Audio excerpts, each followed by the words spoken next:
Welcome to my channel friends. Thanks for joining friends. आज की exercise हमारी 3.6 है। आज की वीडियो में इस एक्सरसाइज को हल करना जब आप सीख पाएंगे। फ्रेंड्स, वीडियो को स्टार्ट करने से पहले रिक्वेस्ट करना चाहूंगी, प्लीज चैनल को सब्सक्राइब जरूर कीजिएगा। इसके लिए सब्सक्राइब बटन पर क्लिक कीजिएगा, साथ बेल के आइकन पे भी जरूर क्लिक कीजिएगा। इस पर क्लिक करने से आपको हमारी हर नई आने वाली वीडियो की अपडेट मिल सकेंगी और आप हमारी वीडियो जो है सबसे पहले देख पाएंगे। तो स्टूडेंट, एक्सरसाइज को स्टार्ट करते हैं। यहाँ पे आपके सामने मैंने फार्मूलाज को लिखा हुआ है, ठीक है।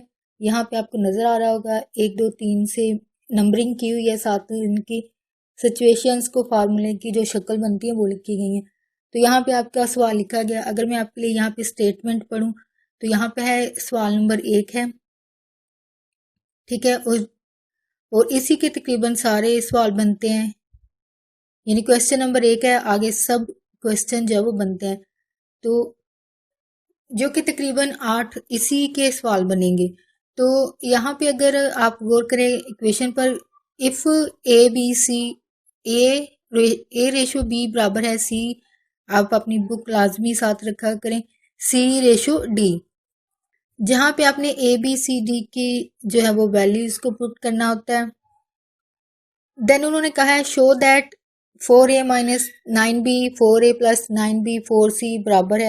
यानी ये वाला आपके पास मेन सवाल है, लेकिन ये आपके सामने जो लिखे हैं ऑलमोस्ट आपके जितने भी सवाल होंगे उन सब में आपने यही लिखना है, इन्हीं को लेके अप्लाई करना है। ये आपके मेथड हैं, तकनीक हैं, फार्मूलाज हैं, इन्हीं को लेके आपने, और सिंप्लीफिकेशन पहले भी आपसे शेयर किया बात कि आपके जितने भी क्वेश्चंस होंगे, आप मैथ 9th का पढ़ लें, 10th का पढ़ लें, आर्ट्स वालों को पढ़ लें, साइंस वालों को पढ़ लें, सब में अलजबरा यानी सिंप्लीफिकेशन में आपके जो मेथड इस्तेमाल होते हैं वो आपके मेथड जो है वो अलजबरा के होते हैं। तो यहाँ पे आपके सामने जारी बात है सवाल लिख दिया गया और साथ में फार्मूलाज। यानी अगर पहले आपको फार्मूला समझ आना चाहिए, यानी पहले आपको एड्रेस समझना है, देन अपनी जारी बात है आप डेस्टिनेशन अपनी मंजिल पर पहुंचते हैं। तो ये आपका एड्रेस है और इस सवाल को हल करना आपका यानी मंजिल तक पहुंचना या डेजिग्नेशन तक पहुंचना है।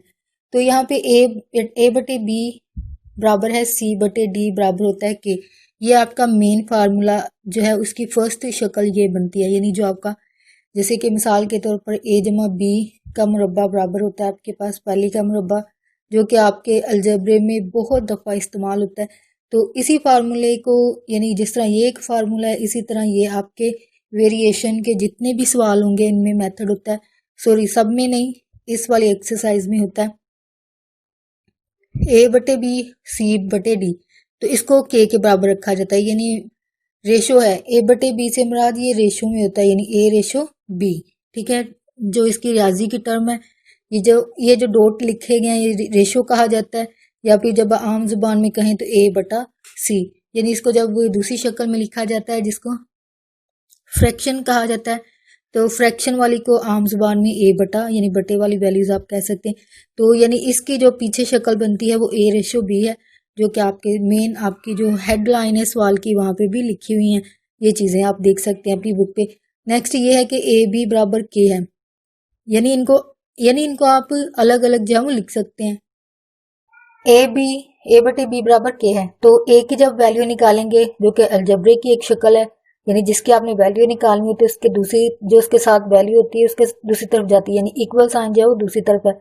तो बी यहाँ पे क्योंकि बटे में है तो दूसरी तरफ जाके क्या करेगा, ज़रब खाएगा। ये अलजबरे की टर्म है कि आपके इस तरफ जो इक्वल साइन के दूसरी तरफ वैल्यूज होती है, अगर जमा है तो माइनस माइनस है तो जमा, ज़रब है तो तकसीम, तकसीम है तो ज़रब। अब ये बटे में, बटे से मुराद ये तकसीम है, तो दूसरी तरफ जाके क्या होगा, ये वाली जो है वो ज़रब खाएगी। इसी तरह दूसरी शक्ल क्या है, सी बटे डी। पहले ए बी को लेके यानी के बराबर, यानी के इसके बराबर भी है और इसके भी बराबर है, तो इनको अलग अलग करके आपने सिंप्लीफिकेशन की, सी बटे डी बराबर की रखा गया। तो सी बराबर सी की वैल्यू निकालनी तो डी को दूसरी तरफ ले जाएंगे, डी यहाँ पे तकसीम है तो दूसरी तरफ जाके क्या होगा, ज़रब। यानी ये फार्मूले की आपकी शक्ल है। तो अब करते हैं आपके सवाल में अप्लाई इसको। इसी चीज को मैं दोबारा यहाँ पे भी लिख देती हूँ, ए बटे बी बराबर है के, ठीक है। तो ए की हमने कीमत निकालनी है, तो ये क्या होगा, बी के, ठीक है। ए की कीमत क्या होगी, बी के। इसी तरह आप यहाँ पे बेशक आगे लिख लें, यानी बल्कि आप नोटबुक में जब लिखोगे तो आप नीचे लिखोगे, ठीक है। तो यहाँ पे नेक्स्ट है सी बटे डी, ठीक है, इसको के बराबर रखा है। तो सी की हमने कीमत निकालनी है, के डी होगा, यानी सी की वैल्यू क्या होगी, के डी, ठीक है। बल्कि के को बाद में लिखेंगे, ठीक है, यानी जो एबीसी की तरतीब होती है उसी के हिसाब से आपने लिखना होता है, यानी तरतीब ठीक लगती है। तो यहाँ पे आगे चलते हैं सवाल में, आपके ये कौन सी साइड होती है, ये लेफ्ट होती है, जो इस तरफ होती है लेफ्ट है, और जो इस तरफ होती है वो आपकी क्या होती है, राइट साइड होती है। तो यहाँ पे भी आगे आप इनको अलग अलग सेपरेट लिखेंगे, ठीक है। तो 4ac माइनस ए बी है, और बटे में आपके पास क्या है, 4a प्लस ए बी, ये आपके सवाल में चीजें दी गई हैं, तो उन्हीं को लेके आपने हल करना है। तो ये आपकी लेफ्ट साइड है, यहाँ पे आप लिख दोगे, ये आपकी कौन सी साइड है, लेफ्ट, ठीक है जी। और यहाँ पे वैल्यूज आपने क्या पुट करनी है, ए की, यानी जहां जहां पे ए होगा वहां पे आप वैल्यू क्या पुट करेंगे, ये आपके सामने लिखी हुई है, ए बराबर क्या होता है, बी के। तो यहाँ पे ए है, ए की जगह आपने क्या लिखा, बी के, माइनस ए, ये आपके पास क्या है, बी के, ठीक है, और इनटू आपके पास क्या आएगा, सॉरी यहाँ पे 9 है, तो सॉरी इसको ए की शक्ल दे दी हुई, ये बी है, ठीक है।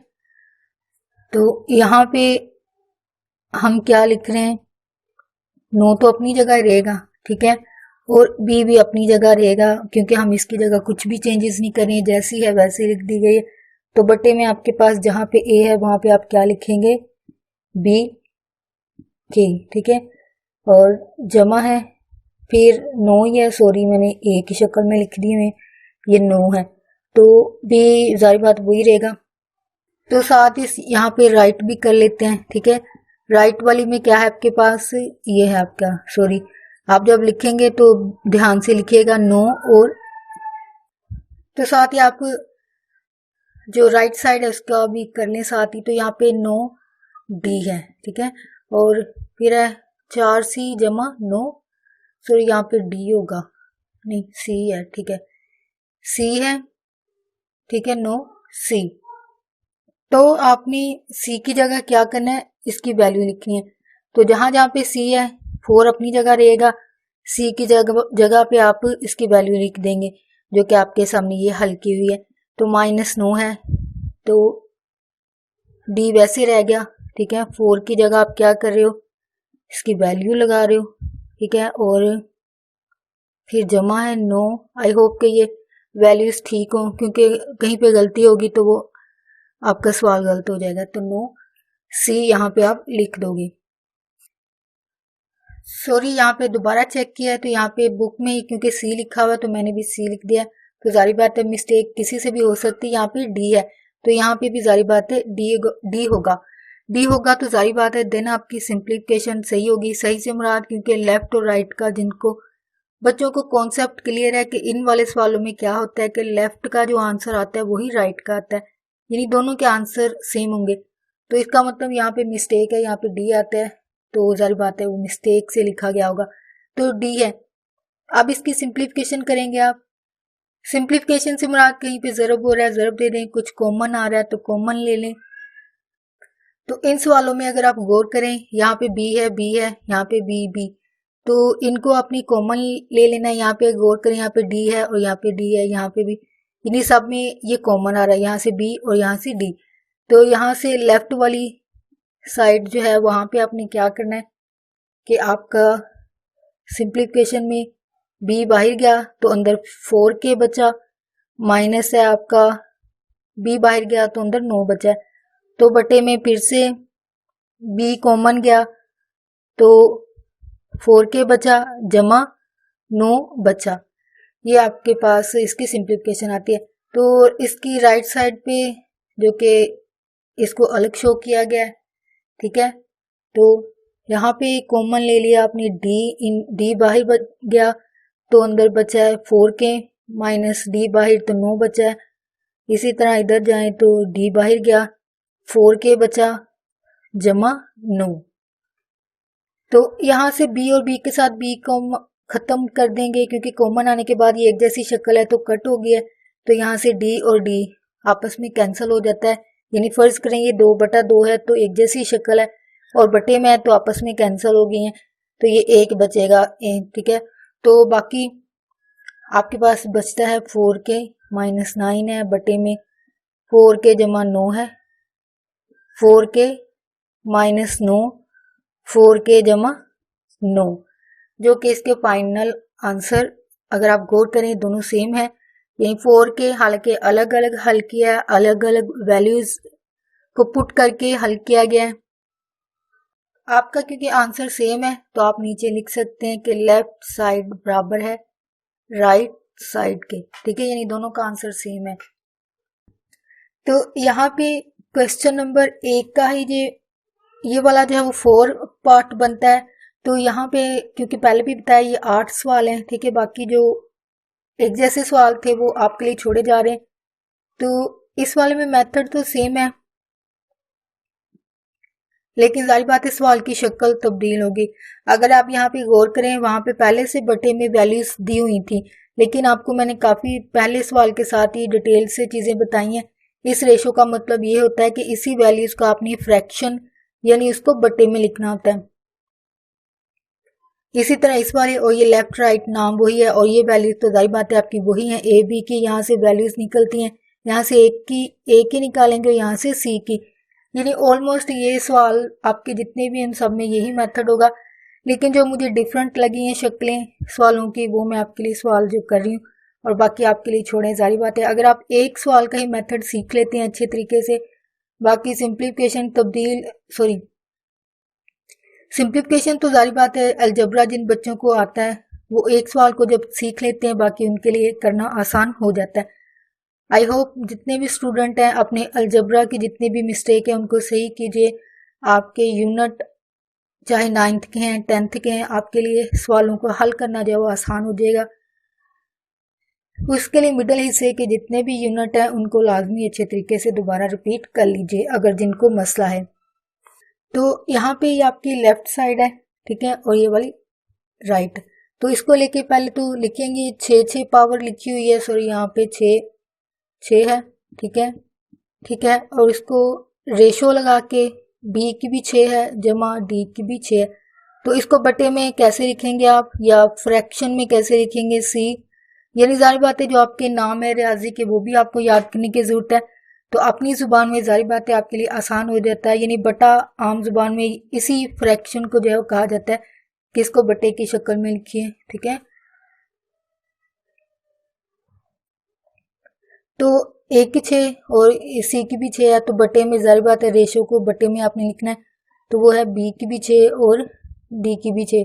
अब यही अमल आपको पहले भी पता है, यानी ऑलमोस्ट आपके सेम वही स्टेप्स हैं, सिर्फ रकमी चेंज है। तो ए की 3, सी की 3, डी की 3 है, तो ए की 3, सी की 3, बी की 3, डी की 3 बटे में लिख दें। तो अब आपने क्या करना है, वैल्यूज पुट करनी है, यानी पुटिंग लिख सकते हैं साथ के पुटिंग वैल्यूज, जो भी मीडियम है उसके हिसाब से अल्फाज को लिख लीजिए। इंग्लिश मीडियम है तो पुट वैल्यूज ए बराबर बी के, ठीक है। अगर उर्दू मीडियम कर रहे हैं तो उसके हिसाब से लिख लीजिए कि कीमत ए बराबर बी की कीमत रखने से, ठीक है। तो ए की जगह आप क्या लिखेंगे बी के, और ऊपर क्या है 6 उसकी पावर में आता है, तो सी वही रह जाएगा। सॉरी यहाँ पे एक चीज आपने गौर की, यहाँ पे सी आ रहा है, ठीक है, तो सी की भी हमारे पास वैल्यू है, तो सॉरी आप यहाँ पे लिखोगे कि साथ सी की भी वैल्यू है, वो भी आपने लिख देनी है, ठीक है। और उसकी पावर क्या है आपके पास 6। सॉरी यहाँ पे आपको नजर नहीं आएगा, जगह कम है, इसका लिख लेते हैं पहले। ए की जगह आप क्या लिखेंगे बी के 3, ठीक है, और सी की जगह क्या आएगा उसकी वैल्यू, ठीक है, ब्रैकेट के साथ, तो यहाँ पे 3 है, और बट्टे में आपके पास क्या है नीचे बी की भी 3 और ये डी की भी 3 रहेगी वजह क्योंकि वैल्यूज बी और डी की नहीं है, तो वो जोन सी शक्ल लिखी है उसको वैसे लिख दें। तो अब यहाँ पे नेक्स्ट इसका स्टेप भी लिखेंगे क्योंकि जगह कम थी, तो बी के लिखा गया, इसकी भी 6, फिर इस तरफ ये लिखिएगी वैल्यू, इसकी भी पावर 6 है, बटे में b है और d। तो सारी बात इनकी तो वैल्यू है ही नहीं है b और d की, तो जैसी हैं जैसे इस तरफ लिखी गई है वैसे आपने इस तरफ लिख दिया। तो बराबर आपके पास, सॉरी बराबर नहीं लिख रहे हैं, इसको लेफ्ट राइट करके लिख रहे हैं, ये लेफ्ट है और ये वाली आपकी राइट है। बराबर आपके पास है b के और इनकी पावर, होप आपको ये क्लियर नजर आ रही हो, b के 3 है, ठीक है, और बटे में b की 3 और d की 3। अब इसकी सिंप्लीफिकेशन से मुराद कॉमन सिर्फ ये आ सकता है, जैसे पिछले सवालों में आ रहा था कॉमन, इसी तरह इसमें आ रहा है। अगर यहाँ पे आप गौर करें कि कॉमन इसमें k आ रहा है, ठीक है, वहां पे ABC कॉमन आया था, यहाँ पे k कॉमन आ रहा है और यही डिफरेंस है, बाकी मेथड तो सेम है। यानी हर सवाल में एक जैसी वैल्यू तो कॉमन नहीं आएगी, यहाँ पे k, लेकिन क्योंकि ऊपर पावर 6 है, इसका मतलब ये होता है b की भी पावर 6 है और k की भी 6 है, तो इसका मतलब k की पावर 6 कॉमन चली जाएगी तो अंदर b की 6 बचेगी, जमा k की 6 पावर बाहर चलेगी, ठीक है। चाहे इसको एक स्टेप मजीद आप लिख लें, यानी इनकी पावर्स को अलग अलग करके लिख लें, b की अलग से k की अलग करके, इसी तरह d की अलग और k की अलग, यानी पावर का मतलब यह है कि इन दोनों, क्योंकि ये दोनों अलग अलग वेरिएबल हैं, p अलग है और k अलग है, ठीक है, तो इसलिए पावर भी अलग अलग होगी। तो जब अलग अलग लिख लेंगे तो दोनों में से कॉमन जो है वो k की 6 आ जाएगी, तो यहाँ पे d की 6 बच जाएगी। नीचे अगर जाते हैं तो b की 6, ठीक है, और जमा d की 6। तो अब अगर गौर करें दोनों एक जैसी नहीं है, b की 6 d की 6, यहाँ पे भी b के 6 d की 6, तो ये आपस में कैंसिल नहीं हो जाती हैं एक जैसी वैल्यूज होने की वजह से। तो बाकी आपके पास यहाँ पे क्या बचा है, k की 6, ठीक है। अब यहाँ पे गौर करें तो ये पहली बात वही चीज कि अलग अलग पावर लिख दें, ठीक है, पिछले इधर वाले में अलग अलग नहीं लिखी है, लेकिन आप लिख लेना कि इनको अलग अलग लिखें, वजह लिखने की कि ये दोनों अलग अलग पावर्स हैं, यानी क्योंकि अलग अलग वैल्यूज हैं, b अलग है और k अलग है। इसी तरह इस तरफ भी करेंगे आप, d की अलग से लिखें, k की अलग से लिखें, ठीक है जी। सॉरी यहाँ पे दरम्यान में जगह नहीं है, बल्कि ये ज़रब की है, ठीक है, अपने पास से कुछ नहीं लिखना है आपने।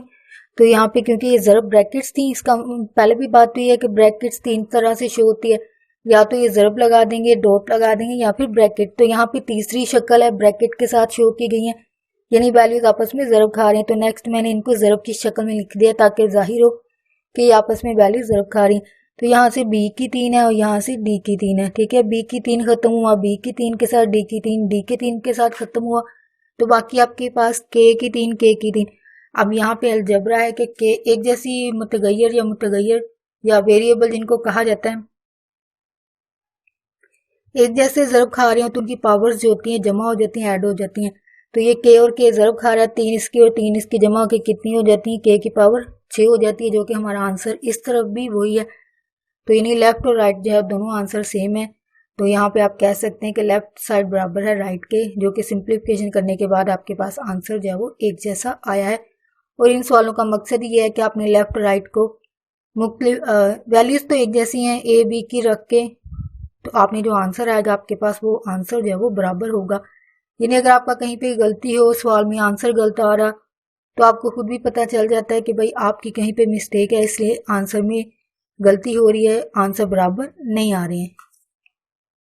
तो नेक्स्ट स्टूडेंट, इसी का छठा सवाल है, ठीक है। तो आपके सामने वैल्यूज, बाकी सब कुछ तो वही लिखा हुआ है, सही बात है, क्योंकि सेम चीजें इस्तेमाल हो रही हैं, तो इसलिए मैंने चेंज ही नहीं किया, सिर्फ वैल्यूज को चेंज करती रही हूँ।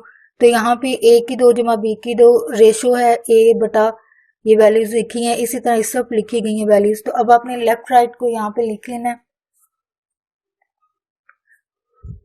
तो लेफ्ट राइट को लिखने के बाद रेशो को खत्म करना है, ठीक है, यानी आपने इसको बटे में लिखना है। लेकिन अगर आप गौर करें यहाँ से, तो पहले भी बटा लिखा हुआ है, यानी पहले से ऑलरेडी आपके पास बटा है, तो वो भी आपको अलजेब्रे में सीखा होगा पॉइंट। आपने a की 2, ठीक है, बटे में आपने क्या लिखना है, a की 2 जमा, सॉरी बटे में a जमा b है, तो बटे में बटा हो तो बटा उलट जाता है, ये भी आपने, यानी रेसिप्रोकल हो जाता है। यानी इसकी वैल्यूज जो है वो उलट जाएंगी, जो बटे के नीचे बटा है इसकी वैल्यूज उलट जाती है, यानी नीचे वाली ऊपर चली जाती है, यानी ए जमा बी आप ऐसे लिखेंगे और जो ऊपर वाली वैल्यू इसको नीचे बटे में आप लिख देंगे। तो यहाँ पे सेम वही मेथड जो आपको यहाँ पे बताया वही यहाँ पे आपने अप्लाई करना है, क्योंकि जारी बात है मेथड तो वही है, सिर्फ शक्ल चेंज है वैल्यूज की। बटे में आपके पास क्या आता है, सी बटे सी जमा डी है। तो अब नीचे क्योंकि जगह नहीं होगी इस तरफ लिख लेते हैं। तो वैल्यूज क्या है आपकी, ए की 2 जमा, ये तो पहले से है ऊपर, ठीक है, बटे में। बटे में जो बटा है नीचे वाली वैल्यू ऊपर आ जाएगी, यानी ए जमा बी ऊपर आ जाएगा और नीचे इसके ए की 2 चला जाएगा। इसको आप लिख लें लेफ्ट। होप आपको ये लफ्ज नीट नजर आते हो।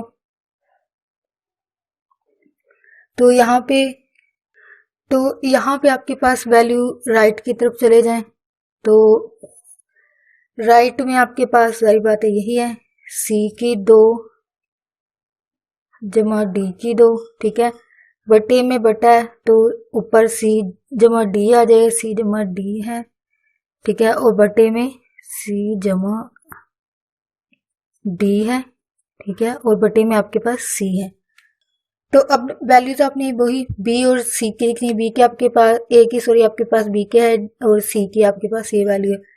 तो यहाँ पे ए है, ए की जगह आपने लिख देना है बी के, और क्योंकि ऊपर स्केयर है तो स्केयर लिख देंगे, और जरब ए की जगह बी के और जमा बी है, बटे में आपके पास ए की 2 है, जहाँ पे सॉरी यहाँ पे वैल्यूज होगी, यानी ए की जगह आपके पास क्या आ जाएगी, यानी जहां जहां पे ए होगा वहां पे आपने क्या लिखना है, बी के।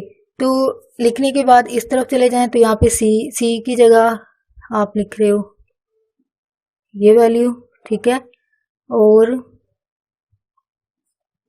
ऊपर क्योंकि मुरब्बा है तो आप मुरब्बा लिख दें, ठीक है। दरमियान में जमा है तो डी का मुरब्बा, ठीक है, इनटू फिर लिखेंगे सी की जगह वैल्यू, ठीक है, और जमा डी है, और बटे में सी की जगह आपने वैल्यू लिख देनी है, ठीक है। होप आपको भी यहाँ से नजर आ रहा हो। तो एक चीज में भी आपने मिस्टेक नोट की, यहाँ पे सी की 3 है, सॉरी यहाँ पे 3 है, और यहाँ पे ए की 2 नहीं बल्कि ए की 3 है। तो आपने ये जो पावर्स होती हैं इनको जो है वो ध्यान से लिखना होता है। तो सॉरी मुझे पहले लगा कि कहीं पे मिस्टेक हो रही है, तो देन सवाल को चेक किया तो यहाँ पे गलत लिखा गया, यहाँ पे 3 है पावर, ठीक है, और यहाँ पे भी 3 पावर है। होप जिन बच्चों ने पहले से नोट किया उनको पता चल गया होगा। तो इसका मतलब यहाँ पे पावर कितनी है, 3 है, और यहाँ पे भी पावर 3 है। तो जारी बात है इनकी वैल्यूज के ऊपर भी पावर आएगी। तो ये ठीक है। तो अब सिंप्लीफिकेशन की तरफ आते हैं। यहाँ पे बी की 2 और के की 2 अलग अलग लिख लें पहले से ही, जमा बी की 2, या फिर ये कर लें कि इन दोनों में से कॉमन बी की 2 आता है। तो चलें अगले स्टेप में लिख लेंगे। तो ये क्योंकि जमा वैल्यूज बी के, यहाँ पे भी एक बी जो है वो कॉमन आता है, तो अंदर के जमा 1 बचेगा, ठीक है। बटे में आपके पास क्या है, बी की 3 है और के की 3 है। यहाँ पे ये वैल्यू जो है वो आपके पास आती है। तो यहाँ पे अगले सवाल इस तरफ आपके राइट साइड की तरफ चलते हैं। तो यहाँ पे आपके पास डी की 2 हो जाएगी, इनको अलग अलग पावर लिख दें, डी की 2 है, इंटू ये ब्रैकेट के साथ आपको अलग करना पड़ेगा क्योंकि ये वैल्यू अलग से है। इनकी पावर्स, इन वैल्यूज को आपको अलग से लिखना पड़ेगा, यानी ब्रैकेट से शो करना पड़ेगा ताकि पता चल सके कि ये वाली जो वैल्यूज हैं वो अलग हैं, ठीक है। ये ब्रैकेट लगा के अलग हैं, ये सी जमा डी अलग पावर्स हैं। तो इनकी सिंप्लीफिकेशन ये हुई कि इनको अलग से पावर, इनकी अलग पावर लिखी, जमा डी इनटू आपके पास क्या होगा, यहाँ पे वैल्यू यहाँ से भी कॉमन आ रही है। चलिए नेक्स्ट स्टेप में भी इसका कर लेंगे। तो इसकी पावर 3 है और के की भी पावर यहाँ पे 3 है। तो सिंप्लीफिकेशन देखें, यहाँ से बी की क्योंकि 2 कॉमन ली जा सकती है, तो अंदर के की 2 जमा 1 बचा है। तो यहाँ से बी हम पहले से कॉमन ले चुके हैं, ठीक है, यानी पिछले स्टेप में ले लिया था। तो बी की 3 है और के की 3 है। ठीक है, इस तरफ करते हैं सिंप्लीफिकेशन। तो डी की 2 जब वो कॉमन ले लें दोनों में से, तो अंदर के की 2 जमा डी क्योंकि बाहर है, इसकी जगह 1, इसकी जगह 1 आ जाएगा। ठीक है, इसकी जगह 1 आ जाएगा इंटू, फिर यहाँ से भी डी 1 कॉमन आ रहा है, तो अंदर आपके पास के जमा 1। तो यहाँ पे अगर आप गौर करें बी की 2 और बी की ये 1, 2 और 1 क्योंकि एक जैसी अलजबरे के हिसाब से क्या होता है पावर 2 अलजबरे के हिसाब से 2 और 1 जमा के कितनी हो जाती 3, तो ये 3 या तो इकट्ठा कर लें। ठीक है, चलिए इकट्ठा कर लेते हैं। तो ये बी की कितनी हो जाती है 3 इंटू क्या बचा आपके पास के की 2 जमा 1 है। ठीक है, और के जमा 1 है। ठीक है, बटे आपके पास है बी की 3। ठीक है, वो तो वैसी की वैसी शक्ल आ गई जो है। ठीक है, बी की 3, तो बराबर दूसरी तरफ आपके पास क्या बच रही है, बटे में आपके पास यहाँ पे लिखा है नहीं, सॉरी, ए डी की 3 है और के की 3 है, अलग अलग से पावर। ठीक है,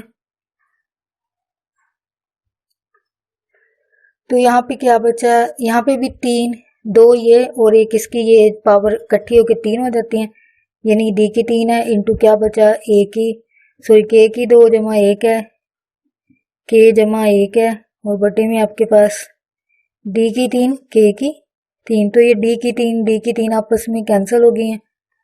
ठीक है, यहाँ पे सॉरी बी है, तो बी और डी कैंसिल हो गए हैं, तो बाकी आपके पास क्या बचा है के की 2 जमा 1 है इंटू के जमा 1 है बटे के की 3। तो दूसरी तरफ भी सिंप्लीफिकेशन के बाद वही बचती है। अगर आप गौर करें यहाँ पे मेरे पास जगह नहीं है, तो के की 3 बचा।